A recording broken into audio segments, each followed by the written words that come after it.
ini adalah minggu terakhir kita di bulan ini. Nah, sepanjang bulan ini, saudara yang hadir mulai dari minggu pertama sampai dengan hari ini tahu persis setiap hamba Tuhan yang menyampaikan firman di sini. Itu serinya hampir sama.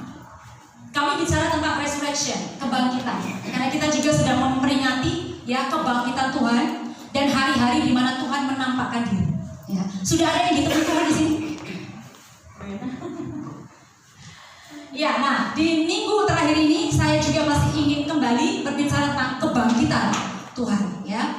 Karena yang namanya kebangkitan Yesus Kristus adalah sesuatu yang dahsyat, bukan saja sesuatu yang luar biasa, tetapi sesuatu yang dahsyat, ya. Nah, saya mengajak Bapak Ibu, mari kita buka bersama dari 1 Korintus pasal 15. 1 Korintus 15 ayat 55 sampai dengan ayat 58.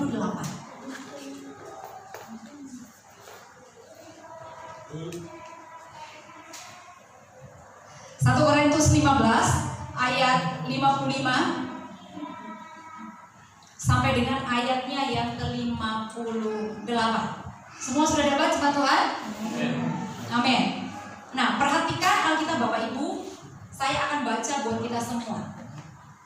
Ini lagi-lagi tulisannya Rasul Paulus, ya.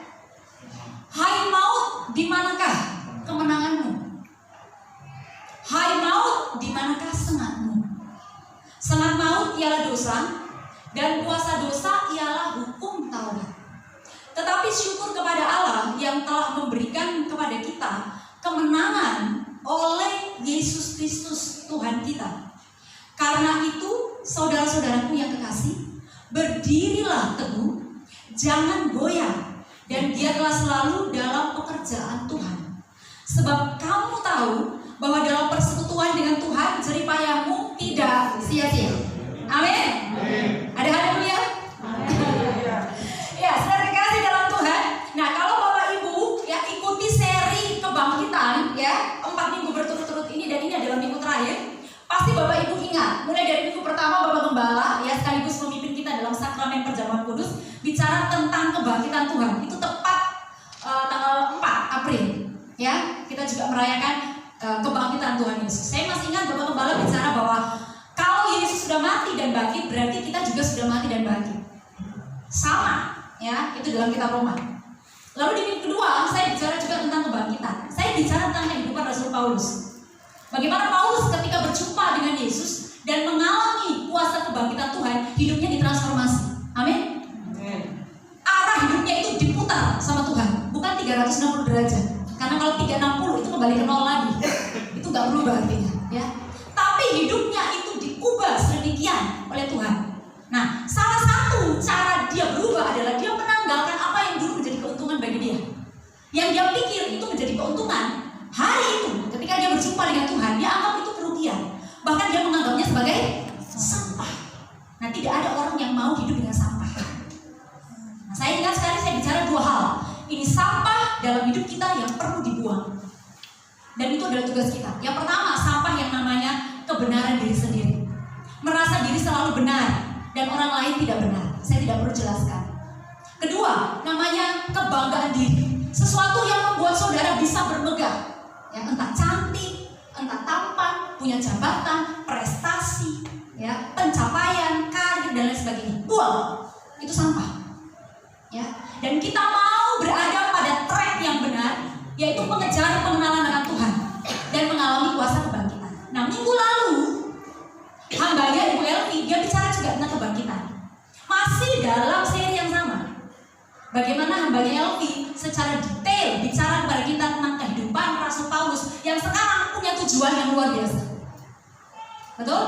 Dan dia menggambarkan bahwa kehidupan kekristenan kita ini saat sudah mengalami kebangkitan Tuhan itu diumpamakan seperti ada dalam sebuah perlombaan iman. Katakan sama-sama, perlombaan iman.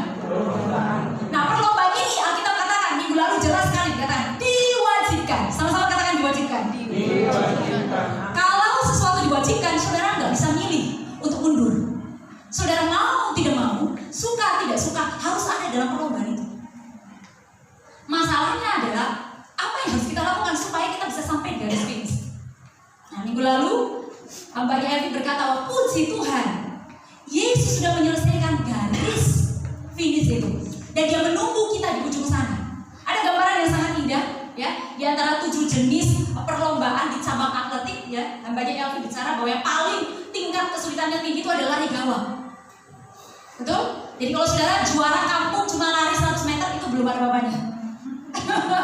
Ya, karena kalau seorang pelari bisa juara lari gawang itu namanya hebat. Kenapa? Karena tingkat kesulitannya lebih tinggi, ya, tingkat kejeliannya lebih tinggi, ya, sehingga seseorang yang menang di lari gawang itu luar biasa. Terus saya juga mengingat hamba Elvi bilang begini, ada yang namanya supporter, betul? Masih ingat hambanya?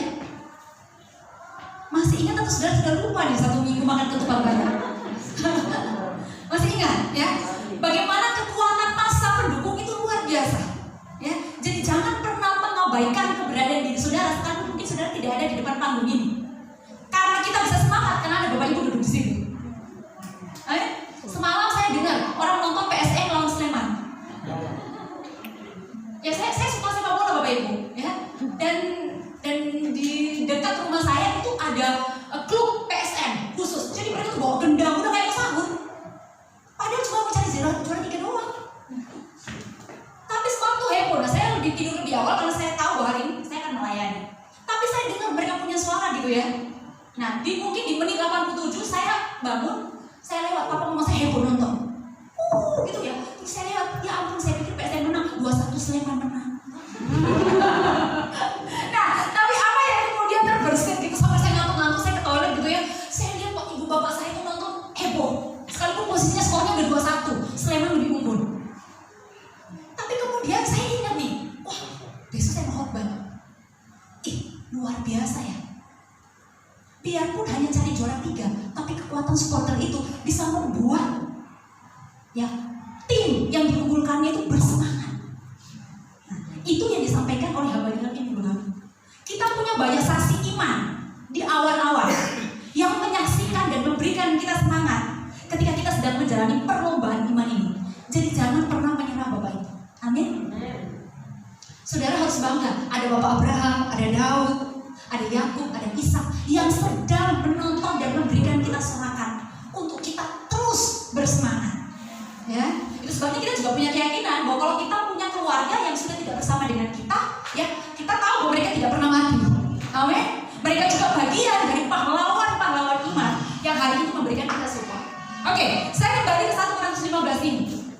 Nah, ayat 55 sampai ayat 58 yang tadi kita sudah baca, itu adalah ayat-ayat yang menutup pasal 15 ini yang bicara tentang kebangkitan.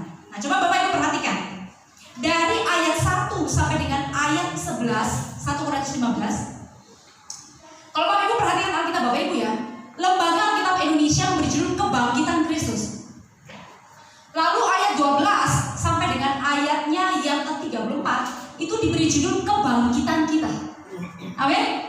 Jadi kalau baca Alkitab Bapak Ibu mesti perhatikan, ya, jangan hanya cari ayat yang disuka lalu itu yang lain dari baca.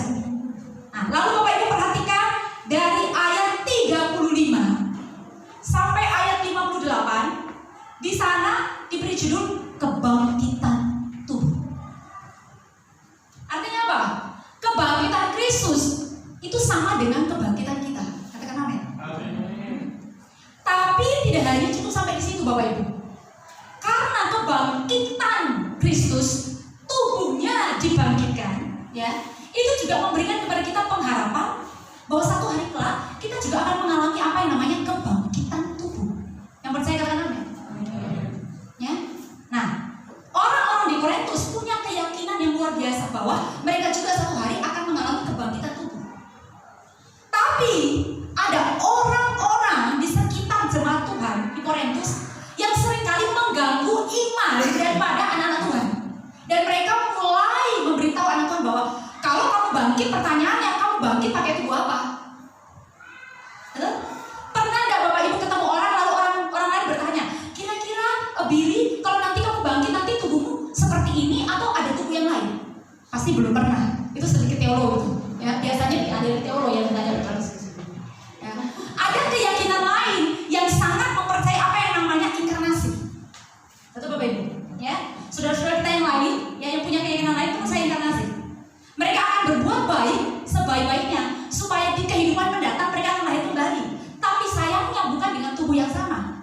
atau dengan kondisi yang sama, tapi lahir bisa menjadi binatang.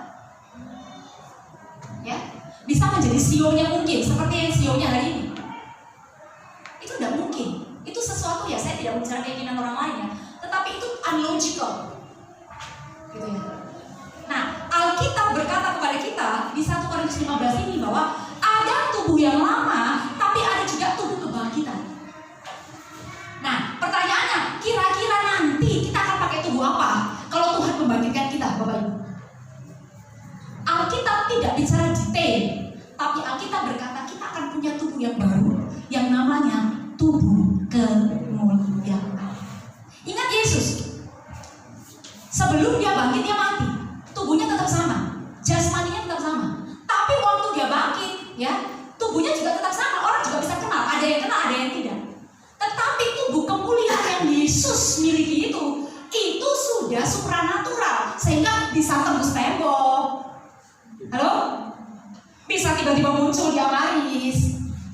Ada kemuliaan Tuhan yang diberikan kepadanya dengan tubuh yang baru. Nah, saudara harus punya keyakinan ini, bahwa di kehidupan mendatang kita juga akan dibangkitkan dan punya tubuh kemuliaan. Ya, nah kalau mau bicara tentang eskatologi atau akhir zaman lagi, itu ada bagiannya lagi, ya. Tapi saya tidak bicara itu hari ini. Nah, di ayat yang ke-55, coba Andi, di situ dikatakan, hai maut, di manakah kemenanganmu? Hai maut, di manakah senangmu? Nah, ayat ini adalah ayat penutup dari tulisan Paulus tentang kebangkitan. Dan di ayat 55 ini dia tutup dengan satu deklarasi kemenangan. Apa? Deklarasi kemenangan. Paulus berkata, hai maut, di manakah kemenanganmu? Hai maut, di manakah senangmu?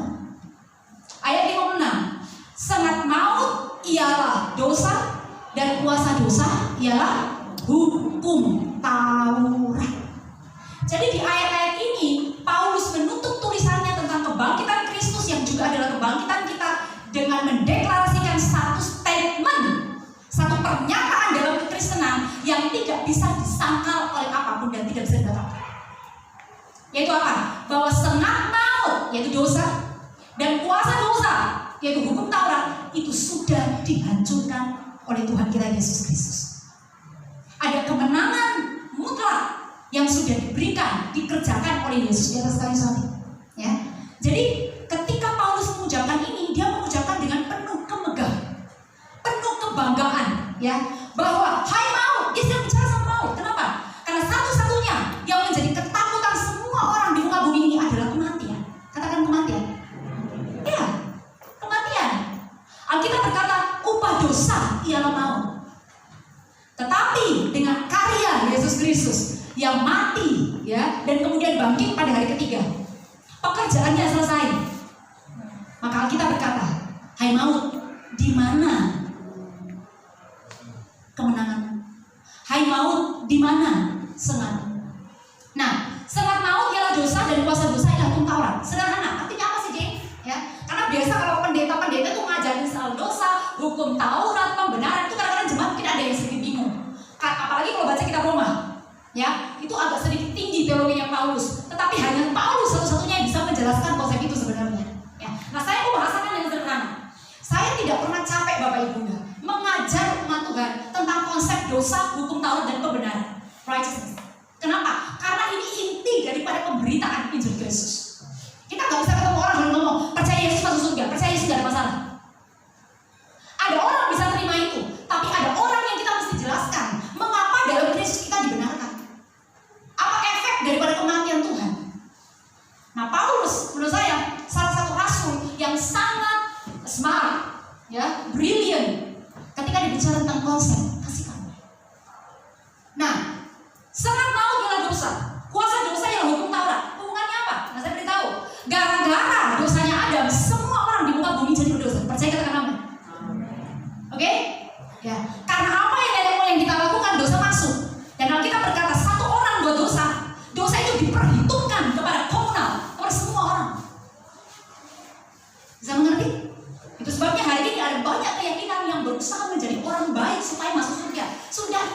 bisa dimasuki dengan cara berbuat baik. Kenapa? Karena kita ini produk dosa. Di dalam keberadaan manusia nggak bisa menghasilkan sesuatu yang benar, karena semua orang sudah jatuh dalam dosa. Tapi Alkitab berkata Adam yang terakhir, yaitu Yesus Kristus, menjadi roh yang menghidupkan. Amin. Artinya apa? Karena Yesus Kristus menanggung semua dosa Bapak, Ibu, dan saya, mengambil hukuman dosa kita, mati penanggung menggantikan kita. Maka waktu dia bangkit, dianggap, Bapa menganggap, Allah menganggap bahwa apa yang dikerjakannya sudah selesai, membayar dosa manusia, diperhitungkan sebagai kebenaran. Ya, jadi dosa itu selalu menghasilkan maut. Nah, apa hubungannya dengan hukum Taurat? Saya perlu jelaskan ini. Apa hubungannya dengan hukum Taurat? Nah, waktu dosa masuk ke dalam dunia, kan Yesus belum ada. Amin, Bapak Ibu? Jangan ngantuk dulu, ini perlu paham. Saya mau jelasin sedikit, Bapak Ibu. Waktu dosa masuk dalam dunia, hukum Taurat belum ada, Yesus juga belum ada. Manusia coba saling cari solusi untuk dosanya, nggak ada. Apa yang terjadi? Tuhan memberikan hukum Taurat buat kita dengan tujuan hukum Taurat itu bisa menolong manusia untuk melihat ini loh yang tidak benar. Tapi ternyata hukum Taurat tidak pernah bisa membereskan masalah dosa. Hukum Taurat tidak pernah bisa menyelesaikan masalah dosa dengan baik. Lihat saya di depan. Karena sifat dasar manusia adalah apa? Melanggar kalau ada aturan. Ada dua bapak polisi di sini, benar nggak Pak? Wahyu, benar nggak Pak? Benar nggak Pak Aris? Manusia dengan posisi sebagai orang berdosa punya sifat dasar. Sifat dasarnya apa? Selalu melanggar aturan. Itu memang sifat dasar kita. Dikasih aturan bukan tambah benar, tambah. Coba saudara bilang sama anak saudara, besok pagi bangun jam 5, mau pelayanan jam 9 di Amaris, tahu nggak dia jam 5? Tambah dikasih tahu, tambah dia jauh dari kebenaran. Manusia dengan produk dosa itu punya sifat selalu against, memberontak, melawan. Itu natur kita. Tuhan kasih hukum Taurat sebenarnya bukan untuk menyelamatkan orang berdosa. Itu sebabnya hukum Taurat itu sempurna. Hukum Taurat itu baik. Jangan membunuh, jangan berzina, jangan mengingini. Betul? Jangan ambil istri orang, jangan lihat suami orang, dan lain sebagainya. Jangan. Hukum Taurat diberikan berharap setidaknya orang jadi benar. Tapi ternyata ketika hukum Taurat diberikan, manusia tidak jadi lebih baik. Manusia jadi lebih berdosa. Dua, hukum Taurat justru membuat orang tahu apa itu dosa. Halo? Kalau tidak ada hukum Taurat, Daniel, orang nggak tahu kalau berzina itu dosa, Pak Bu. Tapi waktu hukumnya datang, tidur dengan istri orang lain, tidur dengan suami orang lain, hukum Taurat bilang itu berdosa. Orang, ternyata itu dosa ya. Saya pikir itu biasa saja. Punya dua pasangan, simpan satu, resmi satu, simpan satu. Ternyata itu berdosa ya. Oke? Ternyata hukum Taurat itu jadi dilema. Karena hukum Taurat itu justru kasih tahu sama kita, ini loh kamu. Ketiga, hukum Taurat bukannya justru bisa memperbaiki kita. Hukum Taurat justru tidak berdaya untuk mengubah kita. Kenapa? Bukan masalah di hukumnya mah bagus, hukumnya sempurna.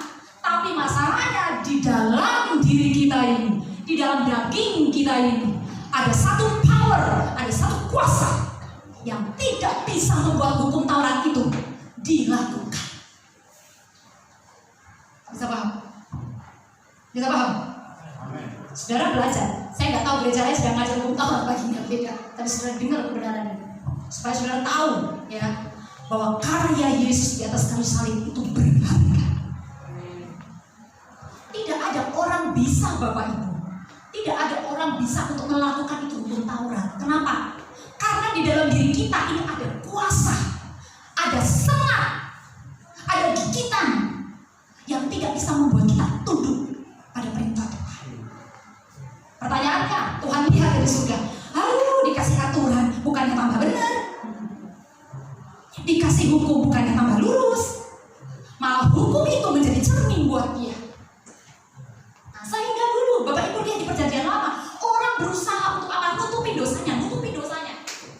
Hari ini berbohong, besok bawa kambing, besok bawa domba, supaya apa? Diampuni. Tapi dosa yang dilakukan begitu terus-menerus hanya bersifat sementara, ditutupin.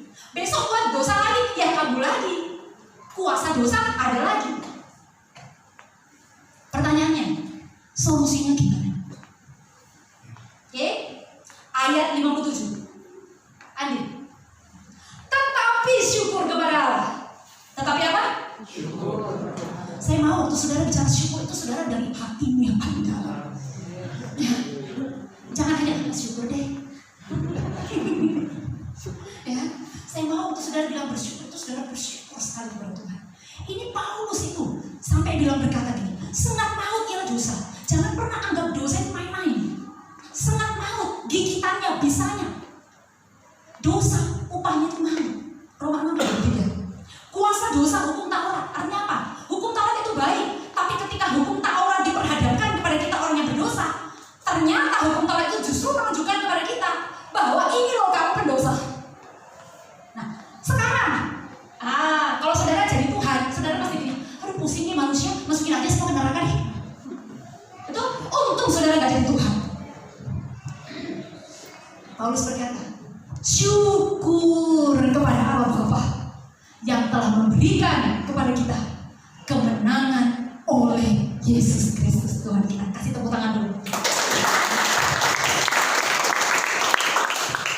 Ketika tidak ada jalan keluar untuk manusia diselamatkan, ketika tidak ada pengharapan untuk saudara bisa masuk surga, ketika tidak ada lagi jalan keluar untuk kita diperdamaikan dengan Bapa, Paulus berkata, syukur kepada Allah Bapa. Dia memberikan kepada kita kemenangan, telah memberikan, garis bawah ya, oleh Yesus Kristus Tuhan kita. Artinya apa?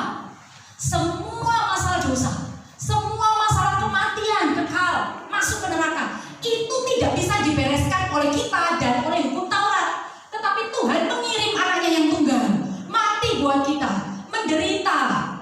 Supaya apa? Supaya menggantikan Bapak Ibu dan saya. Sehingga waktu Yesus mati, itu berarti apa? Hukuman dosa sudah dibayar. Oke? Tapi waktu Yesus bangkit pada hari yang ketiga, itu berarti apa? Pembenaran sudah dibayar. Maut sudah dikalahkan karena Yesus sudah bangkit. Sekarang pertanyaannya adalah, apa hubungannya kebangkitan Yesus dengan saya, orang Kristen? Apa hubungannya hukum Taurat, dosa yang sudah dibereskan dengan saya? Saya mengajar sedikit hari ini. Hubungannya apa? Tentu saja ada hubungannya. Paulus berkata, syukur kepada Allah. Kenapa? Karena apa yang Yesus lakukan, kemenangan Yesus itu diberikan kepada kita. Itulah yang membuat kebangkitan Tuhan, kemenangannya atas dosa dan maut, itu diperhitungkan adalah kemenangan saudara dan saya. Amin. Itu sebabnya waktu saya nonton semalam itu PSN gitu ya, seperti hambanya Elki jelaskan. Saudara kalau nonton tim sepak bola saudara gitu ya, yang lebih happy penonton atau yang main? Penonton. Orang yang main bola itu hanya kakinya doang yang main, mulutnya bicara. Tapi yang nonton pendukungnya itu maki-maki, sumpah serapah, kutuk sana kutuk sini, lawannya pokoknya semua. Kenapa? Demi untuk mensupport timnya. Tapi waktu timnya ini menang, kemenangan itu bukan hanya kemenangan timnya, tapi kemenangan siapa? Kemenangan supporternya. Kemenangan semuanya diperhitungkan sebagai kemenangan pendukungnya. Padahal yang main bukan pendukungnya, timnya. Paulus bilang, syukur kepada Allah. Dia berikan kepada kita kemenangan atas dosa dan kemenangan atas maut selama-lamanya melalui Yesus Kristus Tuhan kita. Amin, jemaat tekad. Artinya apa? Kemenangan itu sudah diberikan bagi setiap orang yang percaya pada Yesus. Jadi jangan pernah berpikir begini, kemenangan ini adalah kemenangan karena usaha saudara. Amin. Kemenangan ini adalah kemenangan yang Yesus kerjakan dan diberikan kepada saudara. Di dalam Roma 8, Paulus katakan, kita lebih daripada pemenang. Betul? Roma 8 ayat 37 Anda. Saya sengaja ngajar sedikit hal ini. Ini penting sekali Bapak Ibu. Roma 8 ayat 37. Oke, sama-sama baca jemaat tekad. 1, 2, 3. Tetapi dalam semuanya itu kita lebih daripada orang-orang yang menang oleh Dia yang telah mengasihi kita. Amin. Saudara, di sini posisi apa? Bukan lagi orang berdosa, bukan lagi orang yang dibawa untuk maut, tetapi posisinya apa? Posisinya apa? Posisinya apa? Salah. Lebih dari pemenang. Berarti saudara, dari tadi saya ngomong udah berapa menit? Enggak mudah. More than conquerors. Itu beda. Kalau dalam bahasa Inggris conquerors itu bukan hanya pemenang, penakluk. Ayo bilang sama-sama, saya penakluk. Colek kanannya bilang, kamu tuh penakluk. Tahu nggak, sadar nggak? More than conquerors. Kalau dalam terjemahan Lahi bilang lebih dari orang-orang yang menang. More conquerors itu lebih dari penakluk. Bayangin dong.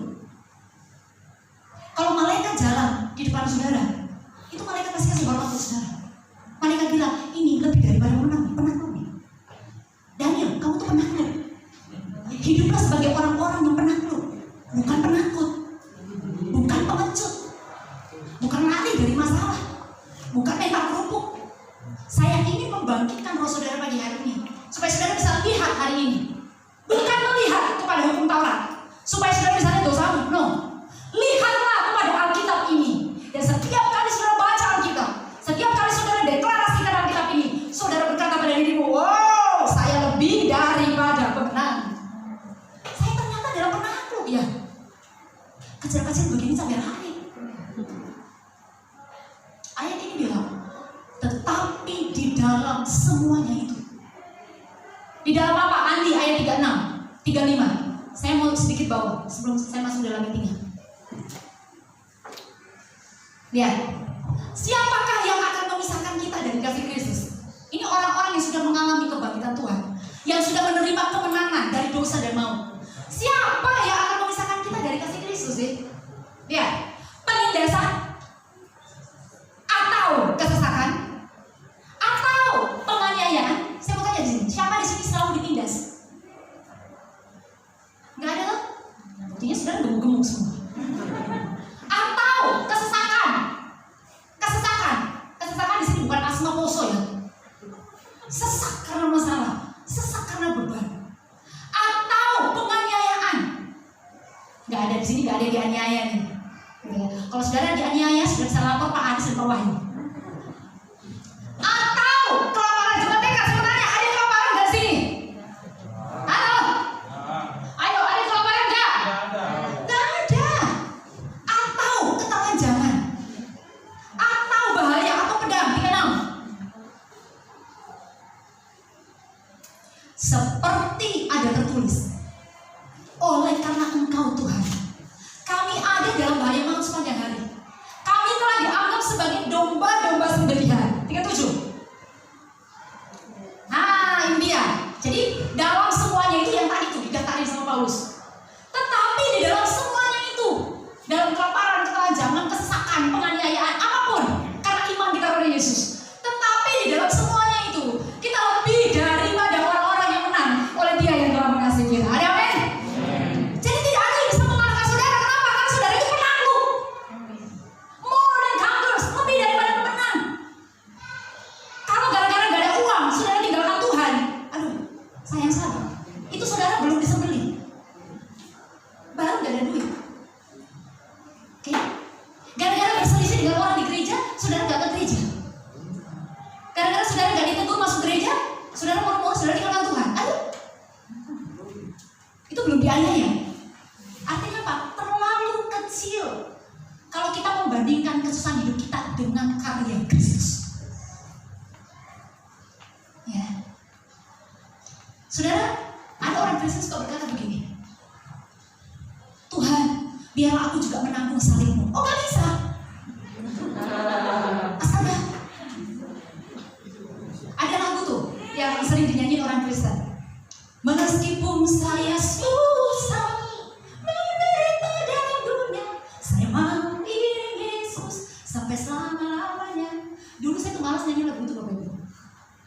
Karena saya mau hidup dalam kasih karunia. Jadi kalau saya nyanyi itu apa pertamanya? Saya mau iring Yesus. Meskipun saya nggak mau nyanyi kalimat itu. Meskipun saya susah menderita dalam dunia gitu ya, rasanya berat amat. Tapi waktu saya ngerti ayat ini, wow, ternyata di dalam penderitaan kita karena ikut Tuhan ada kemuliaan. Dan kemuliaannya jauh lebih besar daripada waktu kita senang ikut Tuhan. Bisa paham? Kita lebih dari orang-orang yang menang. Kembali ke 1 Korintus 15 tadi. Itu sebabnya Paulus berkata, syukur kepada Tuhan yang telah memberikan kepada kita kemenangan oleh Yesus Kristus. Jadi kabar baiknya saya simpulkan di sini. Saudara sudah diberikan kemenangan sama Yesus Kristus. Menang atas dosa. Ya, jadi dosa itu tidak boleh lagi berkuasa dalam diri kita. Jemaat tekad yang percaya katakan amin. Gak bisa lagi. Kenapa? Karena dia gak punya tempat dalam hidup kita. Betul. Sama dengan lebah. Lebah itu bersarang di pohon. Supaya lebahnya gak ke situ lagi, hancurin rumahnya. Halo? Alkitab berkata di atas kayu salib, kuasa dosa, tubuh dosa itu dihancurkan oleh Yesus Kristus. Makanya tubuhnya diremukkan, tubuhnya dicapik-capik, Yesus dipermalukan. Karena dosa itu memang bikin kita malu, bikin kita menderita. Dan Yesus lakukan itu semua untuk Pak Yohanes, untuk saya, untuk Pak Wahyu, untuk kita semuanya. Dan itu diperhitungkan kepada kita. Kemenangannya diberikan kepada kita. Nah, sehingga pagi hari ini saya mau katakan, salah satu cara kita meresponi kebangkitan Tuhan dalam hidup kita adalah naikkan ucapan syukur. Amin. Saudara jangan bersyukur karena lagi proyeknya berhasil. Jangan hanya bersyukur karena cuannya banyak. Jangan hanya bersyukur karena ketemu jodoh. Jangan hanya bersyukur karena wah yang tadinya gak punya kerja dapat kerja. No. Kita harus ucapan syukur kita yang paling tinggi adalah karena kita sudah mati dan bangkit bersama dengan Yesus. Ini kuasa untuk saudara bisa hidup. Makanya Paulus dalam salah satu tulisannya ada berkata begini, kasih karunia yang diberikan kepadaku itu tidak sia-sia. Buktinya aku bekerja lebih keras dari orang lain. Karena kita sudah diselamatkan, kita harus lebih gigih lagi untuk hidup bagi Tuhan Bapak Ibu. Lebih bersemangat lagi untuk bekerja dimanapun Tuhan tempatkan kita. Kenapa? Karena Tuhan sudah kasih kita kemenangan. Dengar baik jemaat TK. Kalau kita sudah menang atas dosa dan maut, tidak mungkin kita nggak menang dalam area apapun dalam hidup ini. Saya ulangi. Kalau kita sudah menang atas dosa dan maut, tidak mungkin kita nggak menang dalam apapun. Dalam keluarga pasti kita menang. Kalau ada keluarganya yang hancur pasti bisa dipulihkan. Saya katakan amin. Maut aja dikalahkan, masa keluarga yang kacau balau nggak bisa dipulihkan? Kecuali saudara menyerah. Maut saja sudah dikalahkan. Masa utang Tuhan nggak tolong kita bayar? Halo? Halo? Maut, dosa sudah dikalahkan. Semua yang ada di bawah langit ini mudah untuk kita lewati Bapak Ibu. Makanya Paulus berkata segala perkara dapat kutanggung di dalam Dia yang beri aku kekuatan. Jadi tidak ada sesuatu yang besar atau terlalu rumit dalam hidup ini karena kemenangan sudah diberikan kepada kita. Amin. Ini luar biasa. Nah sekarang saya mau masuk dalam intinya Bapak Ibu. Ya, ayat yang ke-58. Coba Andi. Yang pertama jadi cara menaikkan ucapan syukur itu respon kita saat kita menerima kemenangan. Karena itu, therefore dalam bahasa Inggrisnya. Karena itu, ini kalimat yang sederhana, tetapi ini menjadi landasan untuk sesuatu yang Paulus maksudkan. Karena itu, saudara-saudaraku yang kekasih. Wah ini indah ya. Pagi hari ini Paulus menyapa kita melalui tulisannya. Karena itu jemaat tekad yang kekasih. Amin. Berdirilah teguh. Apa? Apa? Berdirilah teguh. Amin. Ayo dong, kalau ngomong gitu respon sedikit. Ini ngantuk apa lapar? Berdirilah teguh. Jangan goyah. Giatlah selalu dalam pekerjaan Tuhan. Tanda seru. That's order. Itu perintah. Bukan hanya sekedar dorongan. Sebab kamu tahu. Nah ini menarik nih. Kamu tahu Paulus bilang bahwa dalam persekutuan dengan Tuhan, jerih payahmu tidak sia-sia, Bapak Ibu. Amin. Amin. Kalau orang Kristen dengar upah itu aminnya kenceng. Ya. Nah, intinya apa? Paulus mau bilang begini. Karena kemenangan itu sudah diberikan untuk kita tanpa kita berusaha. Kita hanya terima melalui percaya pada Yesus. Kemenangan atas dosa, kemenangan atas maut, ya. Maka mari kita mengucap syukur. Itu yang pertama. Naikkan apa? Ucapan syukur. Jangan pernah berhenti mengucap syukur jemaat TK. Katakan amin. Kedua, Paulus mau bukan hanya sekedar kita menikmati kemenangan itu, ya. Lalu kemudian kita menjadi orang Kristen yang ya udah selesai, kan saya udah menang. Kan Yesus sudah tebus saya. Tidak. Paulus mau tunjukkan dan mendorong kita bagi hari ini melalui suratnya. Makanya ini menjadi ayat penutup tentang kebangkitan Tuhan yang indah sekali. Paulus katakan bahwa harus ada hasilnya, harus ada buktinya dalam hidup kita bahwa kita ini lebih daripada pemenang, bahwa kita ini lebih daripada penakluk. Harus ada hasilnya. Kekristenan kita tidak boleh merosot, kita harus dinamis hidupnya. Kenapa? Karena Yesus sudah bangkit. Dunia mesti lihat bahwa dalam diri saudara ada kuasa kebangkitan Tuhan. Alkitab berkata Injil itu menggoncangkan dunia, menghancurkan segala pemerintahan yang ada. Karena itu Paulus mendorong kita. Apa yang harus kita lakukan? Satu, berdirilah teguh. Sama-sama katakan, berdirilah teguh. Ini bukan berarti saudara harus berdiri lalu nggak goyang-goyang, teman-teman. Oke.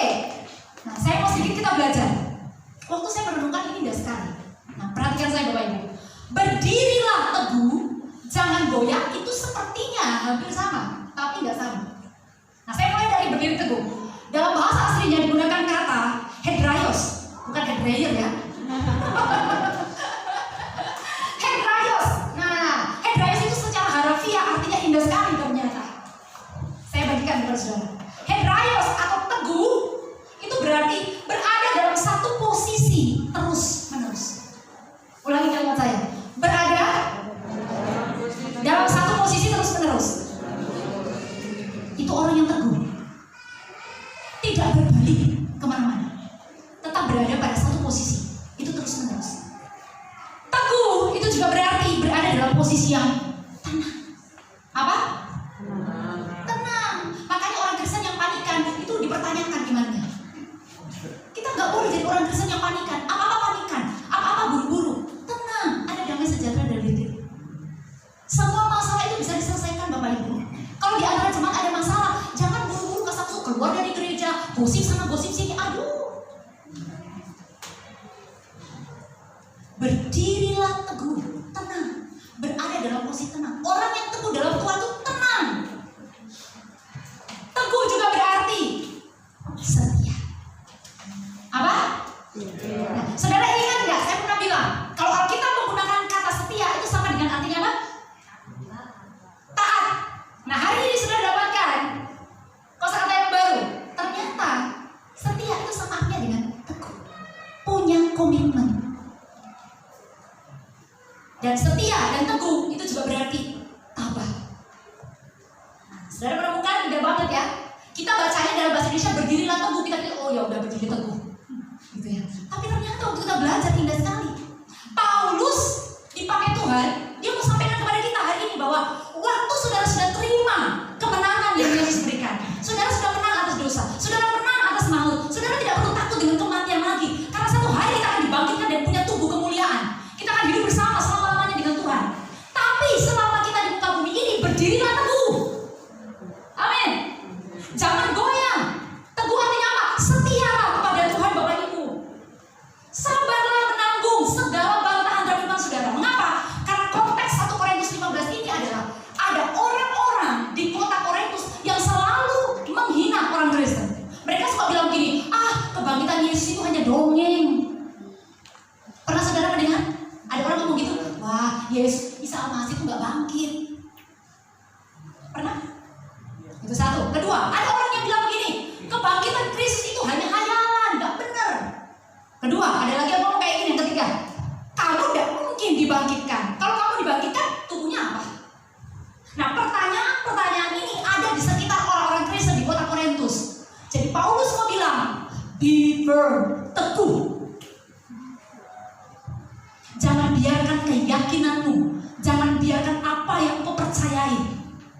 digoyahkan oleh pandangan, oleh filsafat, oleh teologi yang manapun.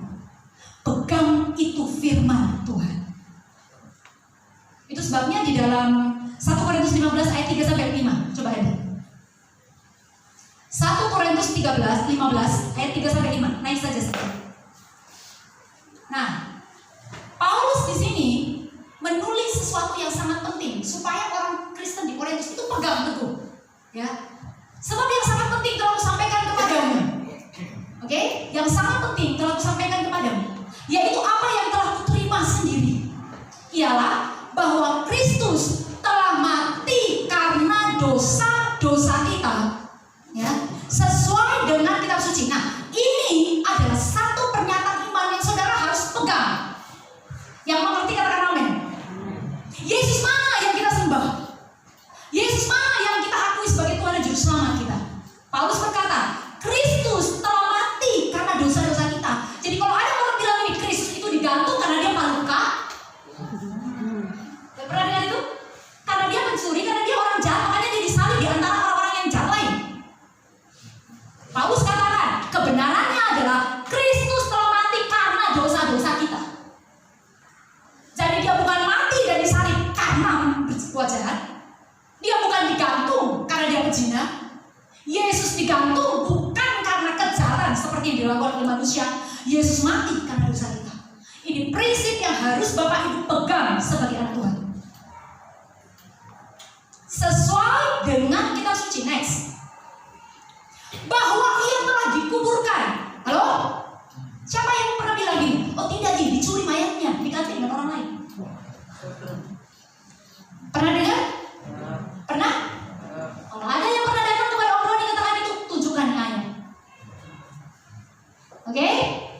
Paulus menerima sendiri dari Tuhan pernyataan iman ini, bahwa Yesus mati karena dosa kita, dikuburkan, dan bahwa ia telah dibangkitkan, bukan diganti dengan orang lain. Halo? Pada hari yang ketiga, itu jelas sesuai dengan kitab suci. Ayat 5, bahwa ia telah menampakkan diri kepada Kefas dan kemudian kepada ke-12 murid lainnya. Inilah yang membuat saudara harus setia, tabah, teguh melawan setiap ajaran-ajaran yang salah dalam kekristenan kita, ya. Karena ajaran doktrin yang salah itu jauh lebih berbahaya daripada kejahatan apapun. Ketika kita salah mempercayai sesuatu, Bapak Ibu, iman kita sesat, kelakuan juga kita masih sesat. Tapi kalau apa yang kita percaya itu benar, maka kelakuan kita juga jadi benar. Berdirilah teguh. Nah, berdiri teguh itu juga bicara apa? Siap sedia untuk saudara memberikan pertanggungan jawab terhadap iman saudara kepada orang lain. Oke? 1 Petrus 3 ayat 15-16. Gak apa-apa ya belajar firman sedikit ya Bapak Ibu ya. Kalau perlu saudara catat ini 1 Petrus 3 ayat 15-16. Nah, ini adalah Rasul Petrus. 1 Petrus 3 ayat 15-16. Nah, saudara perhatikan, ini hampir sama situasinya. Orang Kristen yang berada di perantauan, ya, yang menghadapi banyak sekali tantangan dari pengajar-pengajar sesat. Tapi Petrus bilang apa sama mereka? Ayat 15. Kuduskanlah Kristus dalam hatimu sebagai yes. Saudara harus punya keyakinan bahwa Yesus Kristus adalah Tuhan. Itu bukan hanya sekedar confession, bukan hanya sekedar pengakuan, tapi itu harus ada di dalam hati saudara. Tidak boleh ada yang memboyangkan saudara bahwa Yesus itu adalah Tuhan dan Juru Selamat kita. Jangan diturunkan lagi, oh dia hanya prophet, dia hanya nabi, dia hanya pembawa kabar baik. Tidak. Petrus bilang, kuduskanlah Kristus dalam hatimu sebagai Tuhan. Masih di situ. Saya mau bacakan untuk saudara terjemahan bahasa Indonesia masa kini atau terjemahan Indonesia sehari-hari. Kuduskanlah Kristus dalam hatimu itu bunyinya begini. Tetapi di dalam hatimu hendaklah kalian memberikan kepada Kristus penghormatan yang khusus yang sesuai dengan kedudukannya sebagai Tuhan. Saudara dengar saya ngomong gini, kamu menyala-nyala enggak? Ini kita sedang ngomong tentang raja dan segala raja. Saya ulang, dalam terjemahan sehari-hari atau bahasa Indonesia masa kini, ayat 15 dikatakan begini. Tetapi di dalam hatimu, hati saudara. Hendaklah kalian memberikan kepada Kristus penghormatan yang khusus, yang sesuai dengan kedudukannya sebagai Tuhan. Ini penting, ini berharga sekali. Kenapa? Selama kita menempatkan Kristus dalam hati kita, memberikan dia tempat penghormatan khusus, saudara tidak akan bisa sembarangan bicara tentang Tuhan. Kelakuan kita tidak sembarangan. Saya melihat banyak suku-suku, budaya-budaya di Indonesia ini panggil Tuhan itu macam-macam. Tempe manis, uang matua, lain sebagainya. Kadang-kadang mereka panggil dewa apa, panggil Tuhan juga begitu. Saya tidak bicara soal itu, bahwa itu tidak boleh. Tapi sekali lagi saya mau bilang, kalau kita menghormati Tuhan dan mengkhususkan Tuhan, memberikan penghormatan dalam hati kita, menguduskan dia, memberikan kedudukan yang begitu tinggi dalam hati kita, dalam hidup kita bagi Tuhan, karena dia adalah Tuhan. Saudara, hidup kita tidak akan sembarangan. Bisa paham? Mulut kita tidak akan sembarangan, kelakuan kita tidak sembarangan. Kita akan menghormati dia di dalam seluruh aspek hidup kita. Bisa paham? Orang bule kalau panggil Yesus itu sembarang aja. Dia mau meludah di dalam, oh Jesus. Apanya jatuh, oh my God, oh Jesus. Kayak mainan. It's okay. Orang akan mempertanggungjawabkan masing-masing. Tapi kalau Yesus mendapatkan tempat khusus dalam hati saya tahu bagaimana memperlakukan Tuhan dalam hidup saya. Bisa paham? Dan siap sedialah pada segala waktu. Kemana cepat tekad? Siap sedialah pada segala waktu untuk memberi pertanggungan jawab kepada tiap-tiap orang yang meminta pertanggungan jawab dari kamu tentang pengharapan yang ada padamu. Tetapi haruslah dengan lemah lembut dan hormat. Mengerti cepat tekad? Berdirilah teguh pada keyakinan yang saudara dan saya miliki, bahwa Yesus Kristus adalah Tuhan yang mati karena dosa kita, bangkit pada hari ketiga, menampakkan diri kepada 12 rasul dan kepada lebih dari 500 orang, naik ke surga dan sampai hari ini masih bekerja di tengah-tengah gerejanya. Ini iman, pernyataan iman yang tidak boleh kendor dalam hidup kita. Sehingga Petrus berkata, kalau ada orang yang mempertanyakan iman saudara, berilah pertanggungan jawab kepada tiap-tiap orang yang meminta pertanggungjawaban tentang pengharapan dalam Kristus. Saudara keluar dari hotel ini, tiba-tiba ada orang datang ke Andi dan berkata, Andi, kira-kira pengharapanmu ke depan apa? Andi bisa ngomong, saya punya pengharapan dalam Kristus. Saya akan bangkit satu hari dengan tubuh kemuliaan. Saya akan bersama-sama dengan Tuhan saya. Kalau dia tanya lagi, kasih tahunya Andi. Itu sebabnya saya bilang, coba tekad, cepat ini mesti jadi orang pintar. Katakan, jadi orang pintar. Bukan pintar nipu. Pintar dalam Tuhan. Pintar mempertanggungjawabkan iman saudara. Saudara lihat tuh di YouTube, hamba Tuhan bicara sama ustaz, debat sama ustaz. Saudara nonton ini, itu wah. Benar nggak? Saudara terkagum-kagum. Lalu saudara kirim tuh, Pak Ibrahim, saya punya dia bantah nih, ustaz ini bantah. Bangga sih, tapi saya mau bilang, pernah saudara bayangkan seandainya saya yang bicara itu ya? Wih, ayo semua ustaz datang. Saudara, saya mau di akhir zaman ini saudara bangkit jadi orang yang berdiri teguh atas apa yang sudah bicara. Saya ketemu dengan Ibu Meti Limpo, namanya Baby, beberapa minggu lalu di rumahnya gitu ya. Dan mamanya Baby cerita, tetangganya didatangi sama saksi Yehova. Saudara, kalau dia itu orang saksi Yehova beritakan Injil, saudara mesti malu. Aduh, mereka itu getolnya bicara tentang Tuhan, bicara tentang apa yang dia percayai. Sampai mamanya Baby bilang, ya sudah Bina, saya pulang dulu nah. Malas tak dengar ya. Tapi dia pesan ke orang rumah itu, jangan kau dengarkan ya. Mamanya Baby bilang, karena kita juga nggak tahu bagaimana ngomong. Saudara dengan baik, sekarang saya beritahu, kalau saksi Yehova datang, jangan saudara lari. Kasih makan firman. Amin. Berdiri teguh di atas keyakinan saudara. Kenapa? Karena saudara punya Tuhan yang hidup, Tuhan yang benar. Yang lain itu palsu. Bisa lihat? Berdiri teguh. Lanjut, saya nggak mau terlalu berlama-lama nanti kelamaan. 1 Korintus 15, masih ayat 15.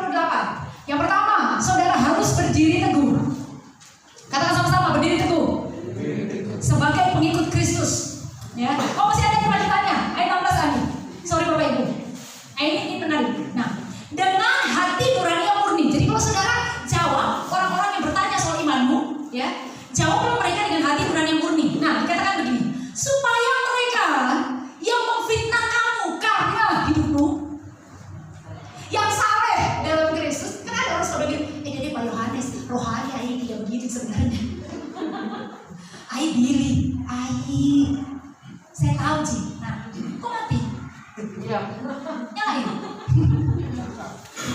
Nah, supaya mereka yang memfitnah kamu karena hidupmu yang saleh. Saya berdoa dalam nama Yesus, semua jemaat ikat saleh. Kok mati lagi nih? Ya, yang memfitnah karena hidupmu yang saleh, saya baca saja di sini. Perhatikan nih. Oh nggak ada, saya nggak punya kelihatannya. Oke, supaya mereka yang memfitnah kamu karena hidupmu yang saleh dalam Kristus menjadi malu karena fitnahan mereka itu. Amin. Amin. Jangan sampai saudara diberitakan Tuhan sama orang lain, saudara yang pulang malu sendiri. Lama-lama saudara harus malu karena saudara sedang memberitakan tentang Tuhan yang benar, Yesus Kristus. Pertama, berdiri teguh. Kedua, jangan goyah. Sama-sama katakan, jangan goyah. Berdiri teguh, jangan goyah. Kemenangan sudah diberikan kepada kita. Nah, dalam bahasa dalam bahasa Yunani, bahasa asing, kitab ini ditulis digunakan kata ametakinetos. Gak usah diikutin, agak susah. Ametakinetos. Nah, secara harafiah itu artinya begini. Seseorang itu yang tidak goyah artinya gini, tidak bisa digerakkan. Teguh, tidak bergeser, tidak pelin-pelan. Contohnya seperti apa? Istrinya Lot. Benar. Tuhan bilang keluar dari Sodom dan Gomora, aku akan menghancurkan negeri itu dengan belerang dan api. Mendengar? Sudah keluar tuh dari Sodom dan Gomora, tapi Alkitab berkata di tengah jalan dia menengok kemana? Ke belakang. Dia menengok ke belakang. Kenapa? Hatinya ternyata masih ada di Sodom dan Gomora. Kalau saudara dalam Tuhan, jangan seperti itu. Saudara sudah maju bersama dengan Yesus, tapi saudara masih hidup dalam masa lalu. Saudara masih ingat kegagalan yang lalu, masih suka mengasihani diri, masih suka tinggal dalam dosa-dosa yang lama. Tinggalkan itu, jangan goyah. Nah, hari ini saya perhatikan sebenarnya saudara dulu, banyak sekali orang Kristen itu mulai goyah imannya. Kerajinannya dalam Tuhan itu mulai kendor. Kenapa? Yang bikin kita goyah itu banyak, Bapak Ibu. Ya, tiba-tiba kita sakit, divonis dokter, iman kita bisa goyah. Tuhan engkau mana janjimu? Tiba-tiba keuangan kita yang tadinya melimpah, tiba-tiba kurang. Iman kita juga bisa goyah. Hati kita mulai pertanyakan Tuhan di mana janji berkat-Mu?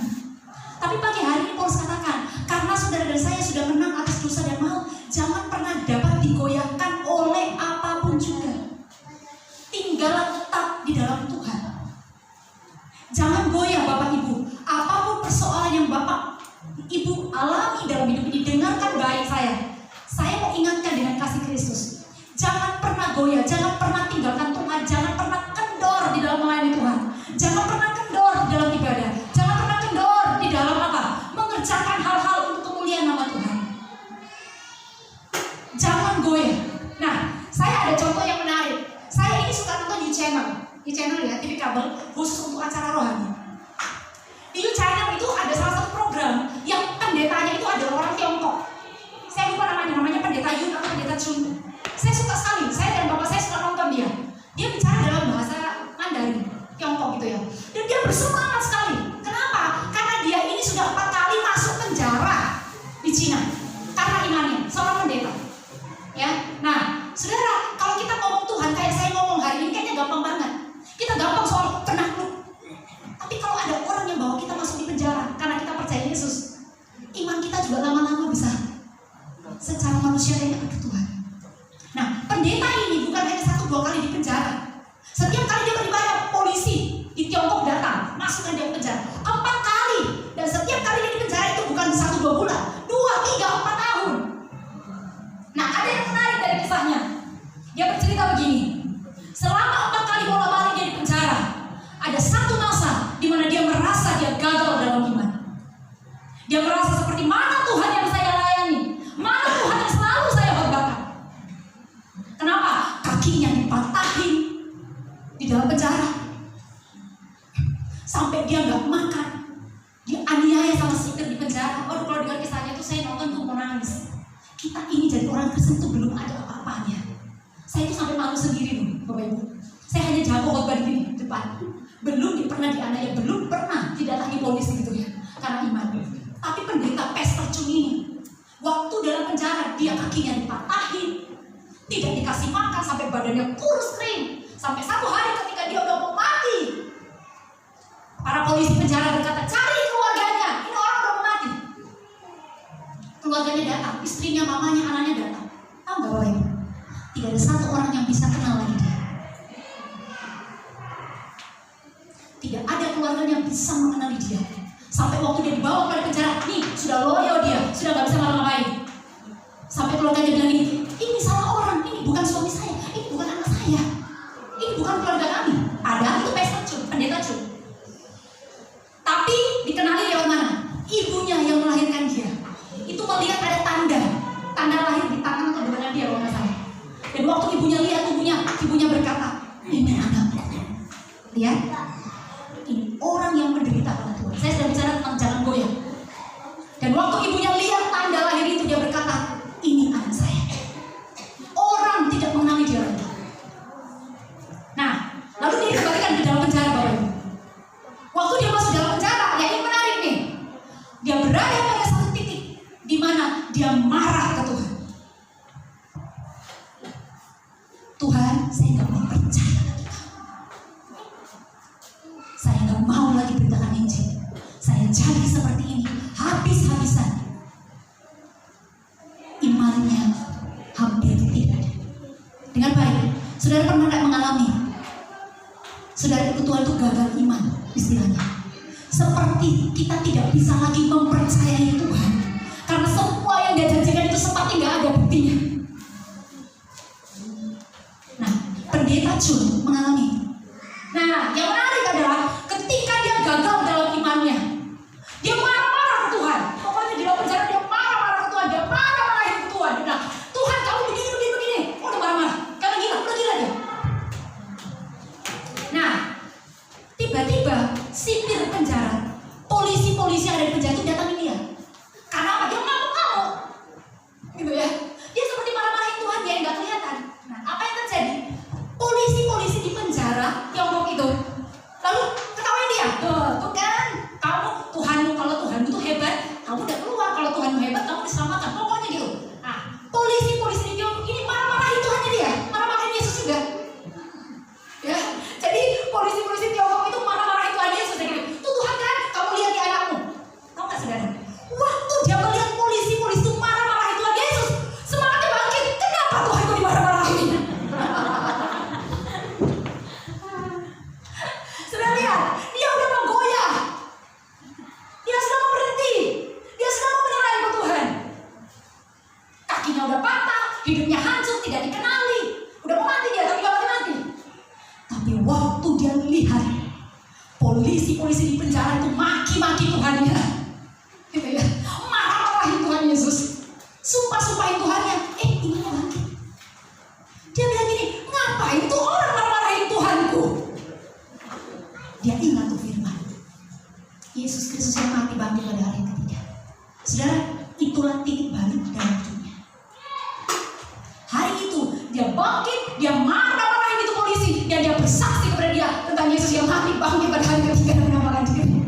Imannya bangkit, firman itu bangkit karena dia lihat apa? Tuhan yang dipermalukan. Karena dia melihat ada orang yang tidak mengerti tentang Yesus. Tahukah endingnya saudara kenapa dia bisa keluar dari penjara? Dia mengalami seperti Petrus. Satu hari tiba-tiba Tuhan mengirim malaikatnya di penjara Tiongkok. Entah ada kerusuhan di penjara itu, di mana tiba-tiba Tuhan izinkan malaikat Tuhan datang dan membuka pintu penjara sehingga dia boleh keluar dari penjara itu. Sampai di pinggir jalan ada mobil yang Tuhan sudah kirim seseorang. Tiba-tiba dia lari dan masuk saja ke mobil itu dan selamat. Lihat, tidak akan ada kemuliaan tanpa penderitaan. Saudara, tidak akan ada mujizat supranatural tanpa saudara mengalami titik terendah dalam hidup ini. Jangan pernah goyah. Amin. Kita belum sampai ngalamin kayak pendeta itu. Hal-hal sepele kadang-kadang sudah bikin kita goyah. Hal-hal kecil kadang-kadang sudah buat kita kendor. Ayat selanjutnya bilang apa? Dan giatlah selalu dalam pekerjaan Tuhan. Kata giat itu digunakan kata periso. Periso itu artinya begini sebenarnya artinya. Melimpahlah dalam melayani Tuhan. Melayani dalam kualitas dan kuantitas. Luar biasa. Jadi Paulus mau dorong kita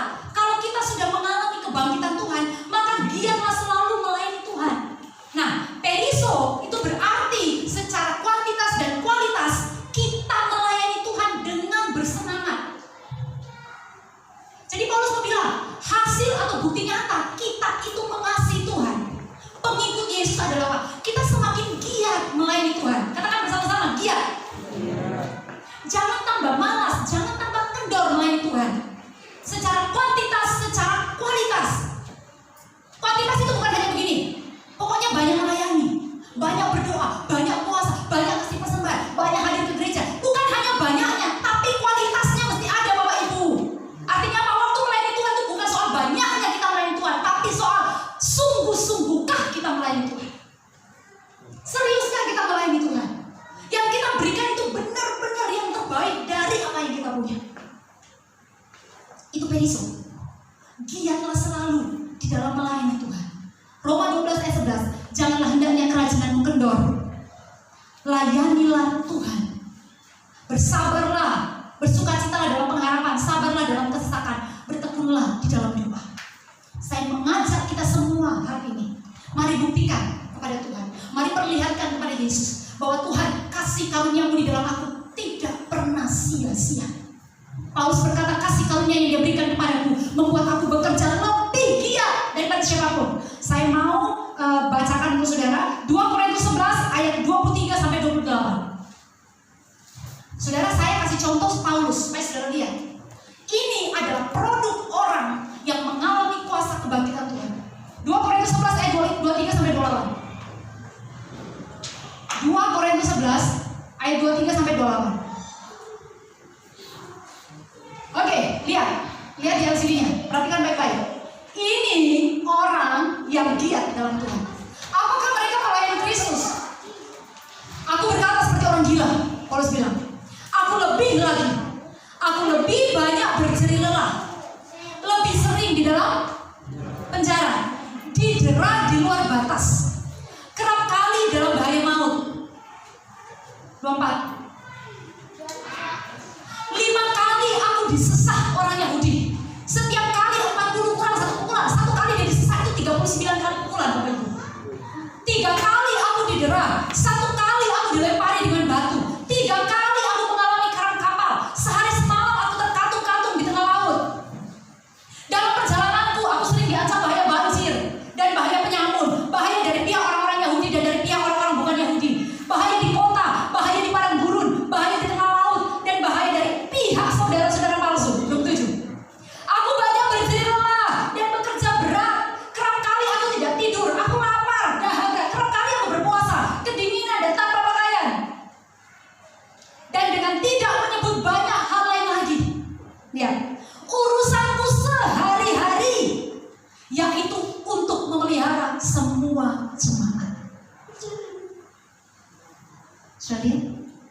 Ini orang yang bekerja lebih daripada giat, melimpah di dalam melayani Tuhan secara kuantitas dan kualitas, habis-habisan untuk Tuhan, giat untuk Tuhan.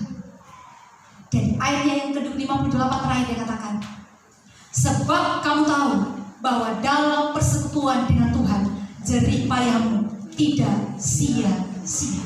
Sia-sia dalam bahasa Yunani berarti kata kenos, artinya apa? Hampa, sia-sia. Paulus mau bilang sama kita pagi hari ini, setiap jerih lelah kerja keras saudara untuk Tuhan. Garis bawah ini, jerih lelah di dalam Tuhan, bukan di luar Tuhan. Sekali lagi, oke? Karena hanya jerih lelah di dalam Tuhan yang diperhitungkan. Paulus katakan, karena dalam persekutuan dengan Tuhan jerih payahmu tidak sia-sia. Amin, jemaat ya. Saya mau encourage saudara pagi hari ini, giatlah untuk melayani Tuhan. Kalau saudara bernyanyi, bernyanyilah sungguh-sungguh. Saudara menyembahlah sungguh-sungguh. Beribadahlah sungguh-sungguh. Giatlah untuk Tuhan. Di dalam segala bidang apapun, berikan yang terbaik dalam hidup saudara. Tidak ada sia-sia. Saudara lihat, kalau tidak sia-sia, kalau ada kata tidak sia-sia, artinya begini, kita tidak akan menyerah. Sama-sama katakan tidak menyerah. Kenapa? Karena kadang-kadang kita melayani Tuhan, kita itu bisa menyerah. Ya, guru sekolah minggu yang ngurusin anak macam-macam. Bu Agus itu ibu yang luar biasa sama saya. Ngurusin anak kecil begitu. Yang beda-beda kelasnya, beda umur, beda latar belakang, beda kepribadian itu udah mudah. Kalau Ibu Agus bilang begini dari dulu, dia menyerah deh, capek kuliah dengan anak. Kalau Ibu Agus menyerah, saudara, nih. Tapi Alkitab berkata apapun yang saudara lakukan untuk Tuhan itu tidak pernah sia-sia dalam Tuhan. Jangan pernah menyerah. Bapak Ibu kalau punya anak, Bapak Ibu bilang begini, ini bandelnya ini anakku menyerah aja Ibu deh, mau kasih kemana tuh anak? Gitu ya. Jangan pernah menyerah. Kenapa? Karena setiap yang kita lakukan untuk Tuhan itu selalu ada upah. Amin. Dan saya mau jemaat ini ya. Bahkan ini minggu depan kita udah masuk bulan Mei, ya. Saya nggak tahu pesan apa lagi yang Bapak Ibu akan terima, tetapi menutup bulan ini, di hari ini, di minggu terakhir ini, saya mau katakan berdirilah teguh. Kedua apa?